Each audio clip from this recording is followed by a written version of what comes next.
Tubul, del escritor uruguayo Álvaro Díaz. En maya yucateco, tubul, que se traduce olvido, es un verbo transitivo que significa literalmente desaparecer de la memoria. Ya deben ser las 10. Hace rato que apagaron las luces y escribo, para no dormirme, en la penumbra de una vela clandestina a la que me parezco mucho. Ambos, a punto de extinguirnos, sumidos en nuestros propios restos, proyectamos sombras trémulas en la memoria y las paredes de esta celda a la que me condenaron por ser viejo. Tener hijos no me habría librado de acabar en el asilo. Corren malos tiempos para los ancianos. Los jóvenes ya no nos tienen respeto ni honran deudas morales.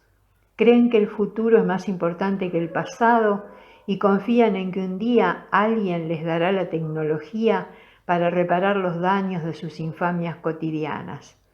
Pobrecitos, prefieren sobrellevar los problemas a resolverlos, seguros de que el acervo y la identidad cultural son una carga inútil.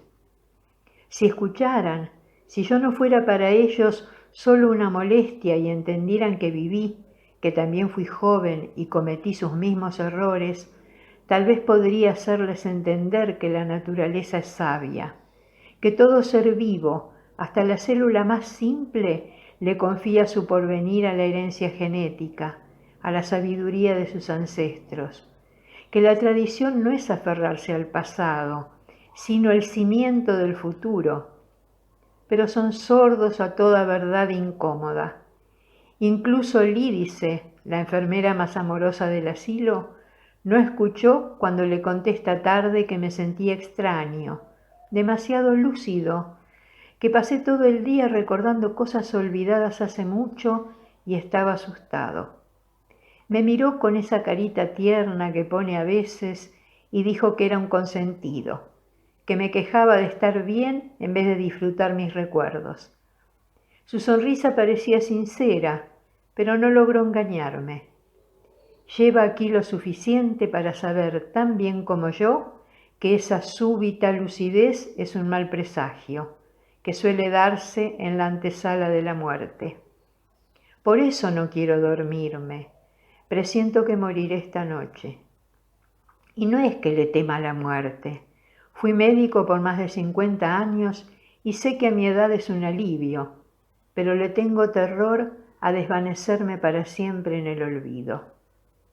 Podría creerse que es una tontería, achacárselo acaso a la demencia, pero es un miedo antiguo.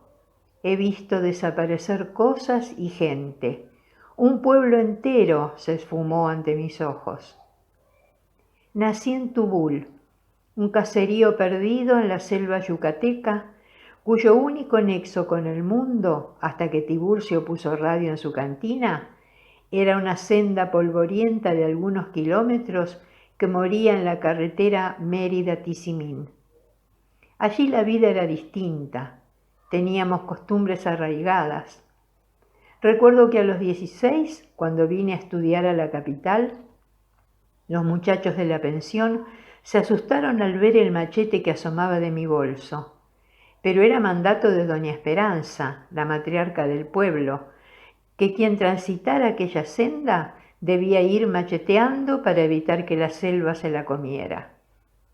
No supe hasta muchos años después que ese machete no era solo una hoja afilada, sino el símbolo de la tradición, de los valores que nos habían inculcado. Muchos emigramos por culpa de la radio de Tiburcio. Todas las tardes nos reuníamos en la cantina a soñar, fascinados por las radionovelas, ofertas de trabajo y noticias de un mundo desconocido que imaginábamos maravilloso, sembrado de futuro, un futuro que en el pueblo no teníamos y que hasta entonces jamás nos había interesado. Ese aparato llevó a Tubul voces nuevas y nosotros, cautivados por sus promesas, empezamos a prestarles más atención que a los sabios consejos de la matriarca. Doña Esperanza era una viejita hermosa cuya edad nadie sabía. Supongo que tendría al menos 110, porque Tiburcio, que murió a los 83, un año antes que ella, dijo que de niño jugaba canicas con Elías, el menor de sus 11 hijos. ¿Quién sabe? Lo cierto es que pese a arrastrar con dificultad su cuerpecito frágil, era muy lúcida y tenía una sabiduría infinita. A todos nos aconsejaba bien, pero éramos jóvenes, fáciles de seducir. La radio nos había inoculado esa nefasta pasión por el futuro y sordos a la voz de la experiencia, pronto empezó el desbande. Poco antes de irme, doña Esperanza me llamó a su casucha y tras mirarme un rato con sus ojitos hundidos y opacos, habló de la importancia de preservar los valores, la identidad y los afectos, del tráfico artero de ilusiones y los engañosos disfraces de la esclavitud. Lo recuerdo apenas, y no porque lo haya olvidado, es que no presté atención. Estaba tan ilusionado con ser médico, tan seducido por las promesas del futuro posible, que no la escuché. Me tomó décadas recuperar a retazos sus palabras y ahora no distingo si le pertenecen a la memoria o a los sueños. Yo llevaba unos 10 años en Mérida cuando supe que doña Esperanza estaba enferma. Iba poco a Tubul, una vez al año acaso, pero cada mes le mandaba a mi madre unos pesos, provisiones y muestras de medicamentos. Sin querer, su casa se convirtió en farmacia y yo, de lejos, dando consulta por cartas que llevaba y traía el chofer del autobús que hacía ruta entre la capital y Tizimín, el médico del pueblo. Por entonces trabajaba en urgencias del hospital y empezaba a sospechar que me habían estafado, que el futuro prometido era una gran mentira y todo esfuerzo conducía a la decepción. Mientras estudiaba, trabajé de lo que fuera para cubrir mis gastos. Cuando me recibí, el sueldo de interno no alcanzaba ni para la pensión, y luego, aunque ganaba bien, apenas tenía tiempo para dormir. Me había convertido en esclavo de un amo etéreo, cruel, omnipresente, en otro engranaje de la despótica maquinaria. Pero era joven, tenía ese ímpetu taurino que imponen las hormonas, y sin mirar atrás seguí persiguiendo a ciegas el futuro en fuga que creí haber elegido. Un día, el chofer no esperó a que yo pasara por la terminal y me llevó al hospital un manojo inusual. Jamás hubo más de una carta en el buzón que puse en la carretera junto a la senda, y esa vez eran 5. El pueblo entero me había escrito. Querían mucho a doña Esperanza. Más que una vecina, era la abuela de todos, la voz sabia y conciliadora que hizo innecesarios policías, juzgados e iglesias en Tubul. Ella administraba el agua del cenote en las sequías, ayudaba a las mujeres a parir y criar, nos enseñó la virtud de la decencia y juntaba con un gesto cuanto se desunía. Vivir sin ella era impensable. Las cartas me rogaban que la salvara, pero con esa tristeza honda y resignada del que pide lo imposible. Esa misma tarde cambié el aceite del Ford A y partí hacia el pueblo. Me impresionó mucho ver Tubul casi desierto, pero no tanto como doña Esperanza hundida en su camastro, más pequeñita de lo que recordaba, respirando apenas. Hice salir a todos del cuarto y cuando nos quedamos solos tuve que acercarme mucho para escucharla. No olvides, Ictán, no nos olvides, no dejes que Tubul muera conmigo, fue lo último que dijo. Le puse un suero con analgésicos, se quedó dormida y ya no despertó. Al día siguiente llegó mucha gente de todos lados, con atuendos, accesorios y costumbres que ahí, en Tubul, parecían de otro mundo. Reconocí los rostros, pero todos habíamos cambiado. Supongo que mi auto, el traje y el maletín causaron esa misma impresión en los demás, porque nadie me llamó Ictán, ni siquiera los amigos de la infancia. Me decían doctor. No faltó nadie al entierro. Tubul se repobló como si aquella muerte lo hubiera resucitado, pero duró poco. Se fueron por la senda al día siguiente y el pueblo volvió a quedar desierto. Nadie recordó usar el machete. Mi madre, angustiada, se puso mala y me quedé con ella hasta que murió una semana después. Yo mismo tuve que cavar su tumba desolada. Tubul también había muerto. La noche antes de mi partida fui por un trago a la cantina y ya no estaba. No digo que la encontré cerrada ni que se derrumbó. No estaba. No había nada, solo un terreno baldío devorado por la selva. No dormí esa noche. Me levanté temprano para saludar a los vecinos antes de irme, pero no encontré a nadie.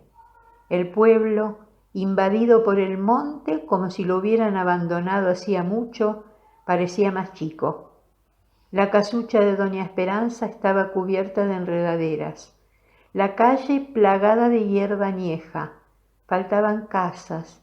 Creí que alucinaba y me subí al auto para huir, pero fue difícil transitar la senda de salida.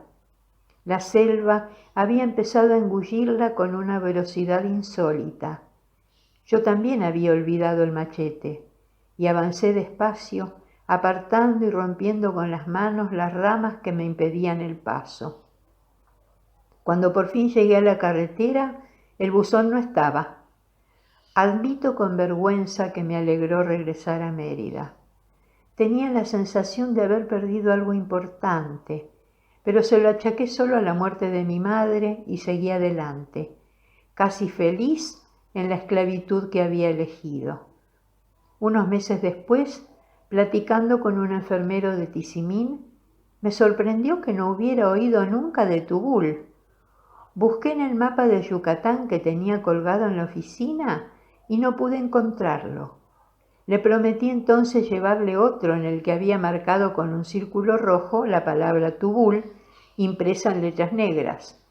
Cuando llegué a casa lo encontré en un cajón y al desplegarlo vi con asombro que el círculo seguía ahí, donde recordaba haberlo puesto, pero las letras negras sobre el verde de la selva ya no estaban. Habían desaparecido. Quise regresar al pueblo varias veces y no pude encontrar la senda. Seguí buscándola toda mi vida.